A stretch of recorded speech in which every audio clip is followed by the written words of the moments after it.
My name's Jason Hawk. I live in southern Arizona in the upper Sonoran Desert.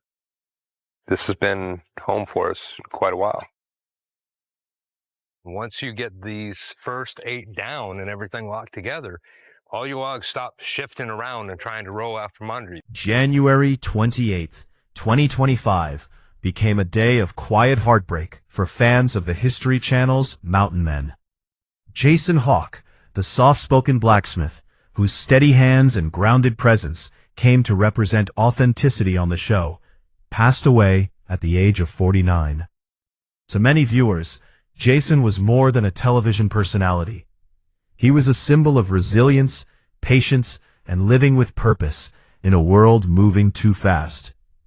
His death left behind a silence that felt heavier than words could explain. For years, Jason Hawk had invited audiences into his life without ever asking for attention.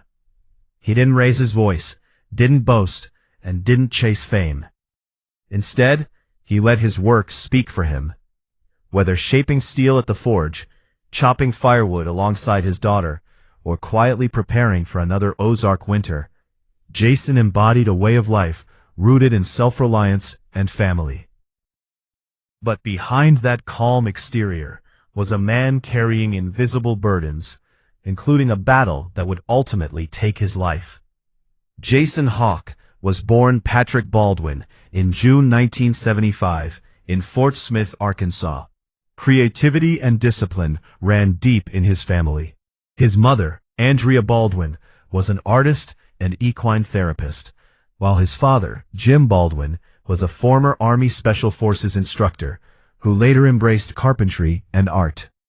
Jim eventually adopted the surname Hawk to honor his years of skydiving, and Jason would later take that name as his own, making it a defining part of his identity. Jason spent much of his childhood in California and Nevada, growing up surrounded by open land and rugged landscapes.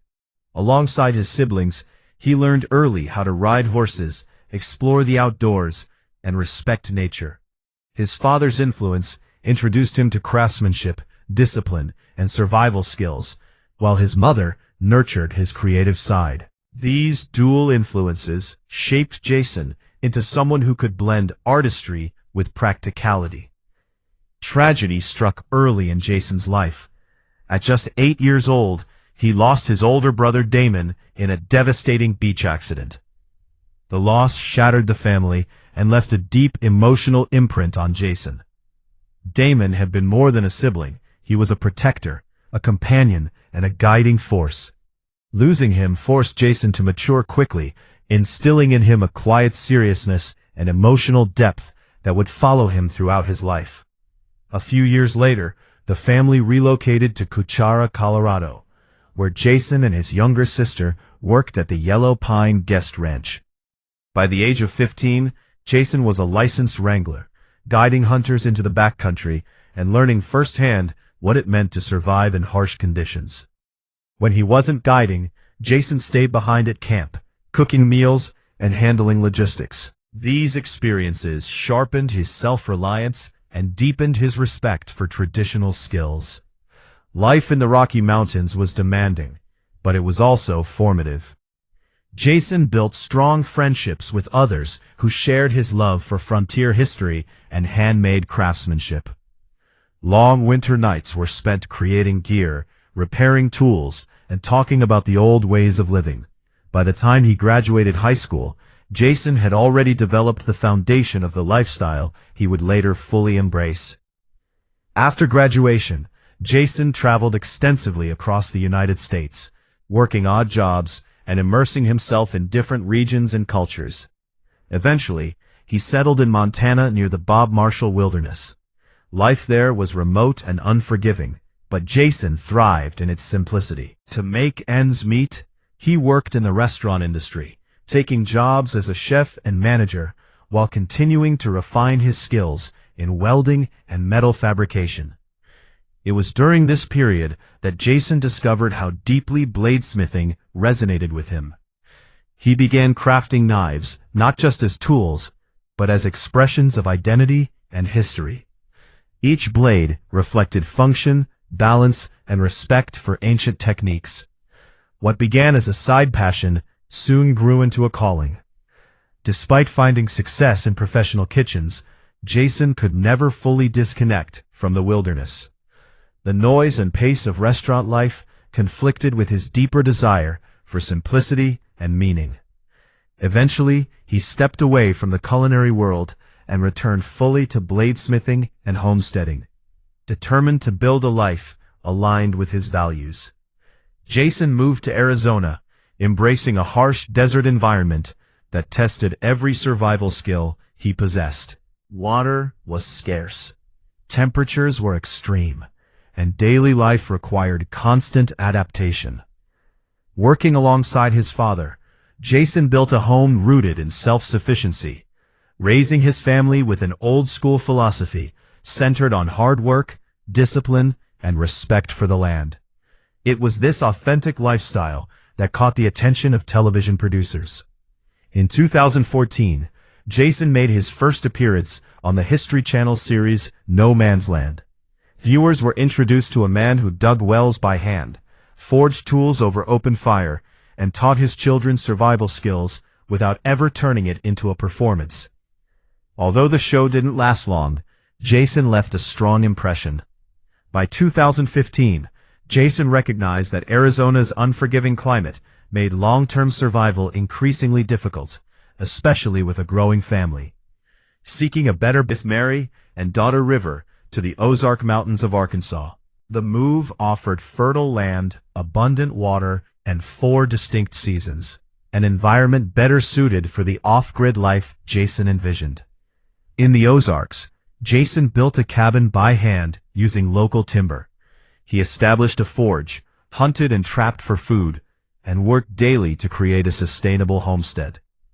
It was here that the History Channel returned, inviting Jason to join the cast of Mountain Men in Season 5. When Jason Hawk appeared on Mountain Men in 2016, audiences immediately connected with him.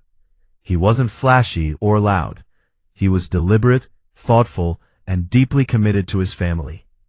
Viewers watched him prepare for brutal winters, chop firewood with his daughter, and forge tools that reflected generations of knowledge. Jason didn't just live off the grid, he lived with intention. Over 5 seasons and 49 episodes, Jason's story unfolded naturally.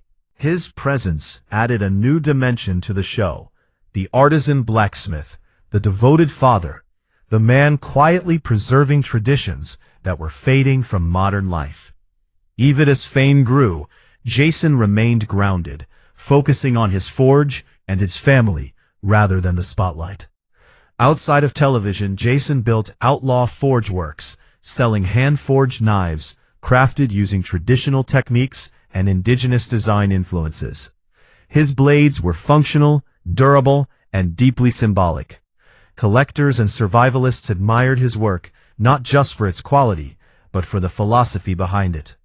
Jason also taught knife-making and primitive skills at gatherings and workshops, sharing knowledge freely and encouraging others to reconnect with hands-on craftsmanship.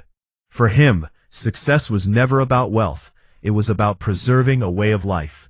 Behind the scenes, Jason was fighting a battle few fully understood. Around 2020, he began experiencing persistent pain that would eventually lead to a cancer diagnosis. Though he underwent chemotherapy and surgery, Jason kept much of his struggle private, stepping away from Mountain Men in 2021 to focus on his health. For a time, it seemed he might recover, but in July 2024, his condition deteriorated rapidly. After weeks of nausea, vomiting, and severe weight loss, Jason was rushed to Mercy Hospital in Fort Smith, Arkansas. Scans revealed the heartbreaking truth. The cancer had returned. Tumors were found obstructing his lower intestine, requiring emergency surgery. Additional scans raised concerns that the disease had spread to his lungs and abdomen. Despite multiple procedures and intensive care, Jason's strength continued to fade. Throughout this period, Mary Hawk became the bridge between Jason and the outside world. Through social media updates and a GoFundMe campaign, she shared their journey with honesty, faith, and gratitude. The Mountain Men community responded with overwhelming support, offering prayers, messages, and financial assistance. As 2024 turned into 2025, Jason transitioned to palliative care at home.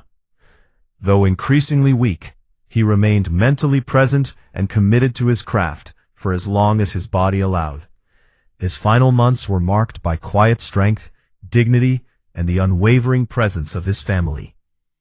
On January 28, 2025, Jason Hawk passed away peacefully at home, surrounded by loved ones. Mary later shared that he had fought bravely and faced the end with courage. He was 49 years old. Jason's final wishes reflected the way he lived, simple, private, and connected to nature. He asked for a small memorial on their homestead. No speeches, no formality. In June 2025, his ashes were scattered beneath his favorite pine tree as his forge burned one last time. While Jason Hawk's life was modest in material terms, his legacy is immeasurable. Through Mountain Men, his forge, and his teachings, he inspired countless people to value patience, craftsmanship, and self-reliance. He proved that living simply does not mean living without purpose. Jason Hawk may be gone, but his spirit lives on in every blade he forged, every lesson he passed down, and every person who chooses to live closer to the land because of him. His story is not just one of tragedy, but of meaning, and that is a legacy that will endure.